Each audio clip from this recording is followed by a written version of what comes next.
You are watching news broadcast of Sigma Media Lab.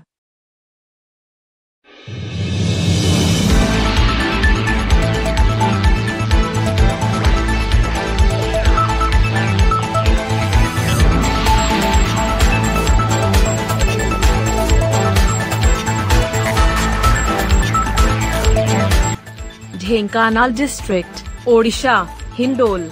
Condition of Hindol Sub-Divisional Hospital is very crisis.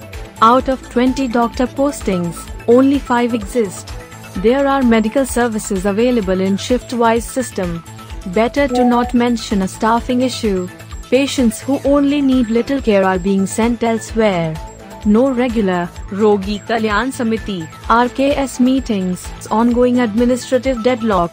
Patients of Dhenkanal District Hindol Sub-Divisional Hospital have long endured subpar medical care due to the hospital's remote location. As a result, patients in Dhenkanal District Hindol Sub-Divisional Hospital have long had poor healthcare services. Patients who are unable to receive adequate medical care leave hospitals and seek expensive treatment elsewhere. आज्ञा आपन परिचय मो ना होची ब्रह्मानंद पटनायक मो Hindol कोर्टर bar association सभापति अच्छे। आज्ञा जो आम उपकरण चिकित्सा जो समस्या अनेक समस्या भितर अच्छी अनेक रोगी हंतसंत होती बाहर स्थानांतर हो अभियोग हो कौन कहे अनेक डॉक्टर पदवी थे ना नर्स ना अटेंडेंट ना जोड़े अल्प चली कौन कह देखो आमर ये हिंदोल हॉस्पिटल प्रथम गोष्ठी स्वास्थ्य केन्द्र थिला 2010 पर सब डिविजन हॉस्पिटल भाव मान्यता प्रदान कले सरकार किंतु बड़ दुख और परितापर विषय ये सब डिविजन हेड मान्यता पाइला पर एठारे 21 जन डाक्तर रहा कथा और तदनुजाई से दृष्टि अन्य नर्स अन्य स्टाफ रहा कथा किंतु आमर मुख्य समस्या हूँ डाक्तर समस्या आज पर्यंत कौन डाक्तर ये पोस्टिंग हो पारि ना 4 जन ना 3 जन डाक्तर आम शुणा पाऊँ 3-4 जन डाक्तर अच्छा किंतु जड़े भी स्पेशलिस्ट ना यही हिंदोल जेहेतु सब डिविजन हेडक्वार्टर उपखंड चिकित्सालय यही डाक्तखाना आमर Hindol block Hindol sub division 35 panchayat और गोटे एनएसी प्राय 1.5 लाख लोक निर्भर कर चलुँच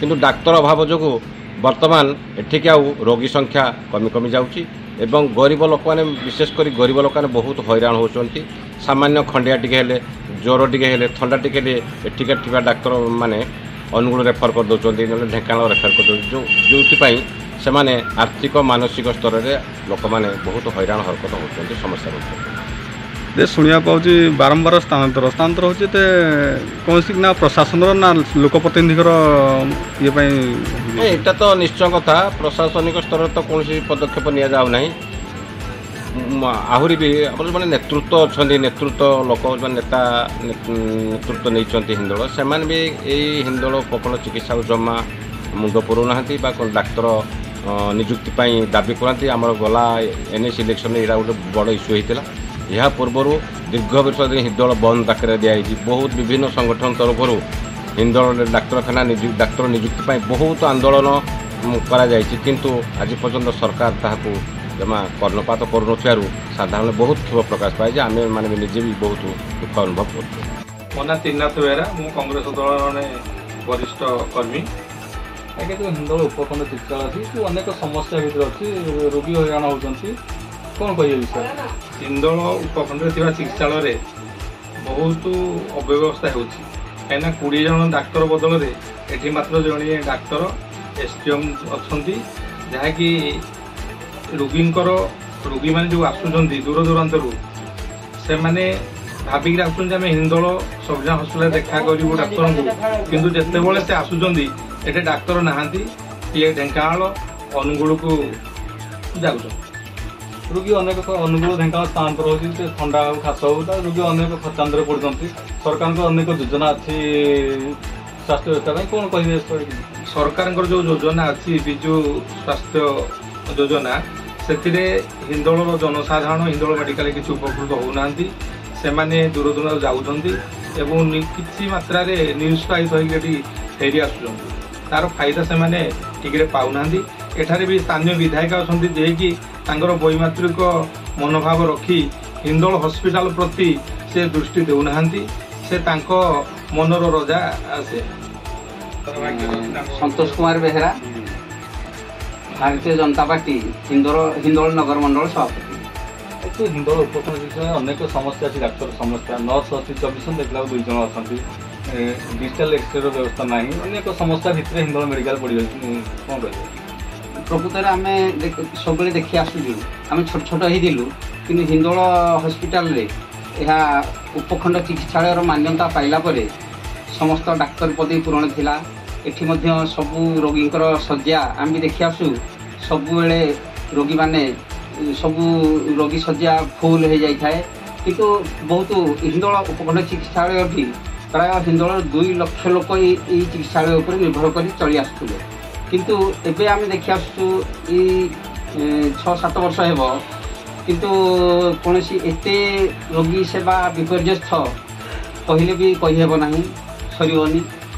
प्राय छोट छोट रोगी जहाँकि आसुँच हिंदोल हस्पिटाल को बहुत आशा रखी कि आम ठीक चिकित्सा पाइबू, किंतु सीधा सड़क डाक्तर माने रेफर करने अभ्यास हो गलानी, रोगी मान सीधा रेफर कर दौर। छोट छोट रोगर चिकित्सा करने डाक्तर ना, एठी डाक्तर पदवी चिकित्सा अधिकारी मिसई 20टी पदवी, किंतु 2-4 जन डाक्तर जहाँकि से मन इच्छा से रोगी सेवा करुँच। आवश्यक स्थले से जदि किसी अधिका भिड़ पड़ो से सीधा अनुगुल ढेंकानाल कि अन्य प्राइवेट चिकित्सालय को रेफर कर दौरान, जहाँद्वारा कि लोक मैंने लोकंर जीवन प्रति विपद रोचे। हठात राति अंधार कौन रोगीर कौन है आम गोटे भरोसा रखी हिंदोल चिकित्सालय को जीवा, कि से भरोसा भी लोक पाखे रोनी। एठी आमर स्थानीय विधायिका एठी 2 जयितर लगातार विधायिका है दृष्टि आदौ हिंदोल चिकित्सालय प्रति रोनी, जहाँ कि घोर जनसंतोष रोचे। से केवल स्थानीय विधायिका केवल भोट राजनीति कर केवल इलेक्शन समय केवल भोट चिंता कर भोट पाई जीतीगला टिके हेले भी हिंदोल चिकित्सालय प्रति नजर रोना, जहाँकि भारतीय जनता पार्टी 6 मास पूर्व आंदोलन करथिला, जहाँ द्वारा कि आउ जड़े 2 जन डाक्तर अधिका बढ़ेले, किंतु बर्तमान जदि किछि मासे मध्य मध्य कौन प्रकार स्वास्थ्य सेवार उन्नति न हुए, राज्य सरकार यहाँ जदि दृष्टि न रखती अधिका डाक्तर पदवी पूरण न हुए, अन्य कर्मचारी पदवी पूरण न हुए, तेबे निश्चित भाव में Bharatiya Janata party राजरास्ता बोलाइबो। The state of affairs has been stagnant for a long time, 5 to 7 years, but it has persisted because of the government's carelessness and polarizing attitude. Despite the fact that there are 20 doctors postings total, including the Sub-Divisional Chief Medical Officer, only 5 of them, 1 from the dental department, 1 assistant surgeon, and 2 senior doctors, serve in that manner. Nevertheless, the patients are having issues getting medical care because there is only 1 doctor who lives here to provide outdoor medical services.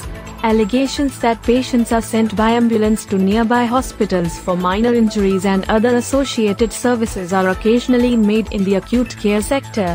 The same thing happens with births. They are frequently abruptly sent away. The crucial orthopaedic department is currently without a doctor, and the retired ophthalmologist who works at the clinic's 10 beds is in charge of its ophthalmology section. 2 doctors who have been on leave for a significant amount of time joined the department's staff 8 months ago. This demonstrates how well hospital patients are cared for.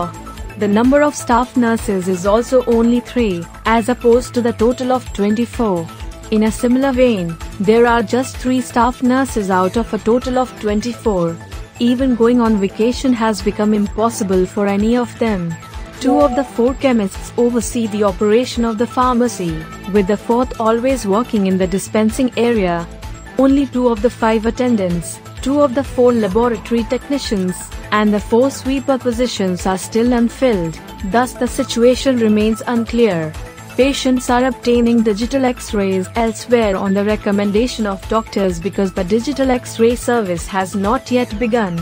The Patient Welfare Committee is intended to convene once every 4 months at the hospital, but because this is not the case, there are still a lot of issues with the doctor's residence. Even though the government oversees practically all of the department's programs through the National Health Mission, they fail to raise public awareness and are instead preserved in the office's archives because of a lack of necessary exposure. The RK's meeting expressed its disappointment at the frequency with which needless pharmaceuticals are obtained and utilized. Many intellectuals present have voiced their opinion that if hospital administrators take deliberate efforts in this direction, it can be applied in a variety of ways. Despite being built at a cost of lakhs of rupees and located roughly 200 meters from the hospital, the staff quarters have not been well utilized.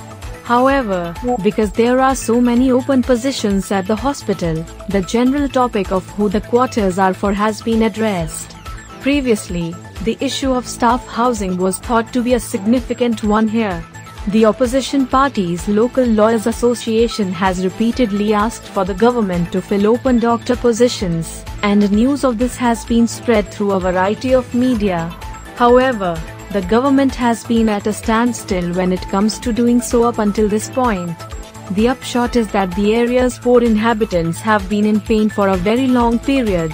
Report provided by Mr. Sujit Kumar Behera, Sigma Media Lab, from Dhenkanal, Odisha.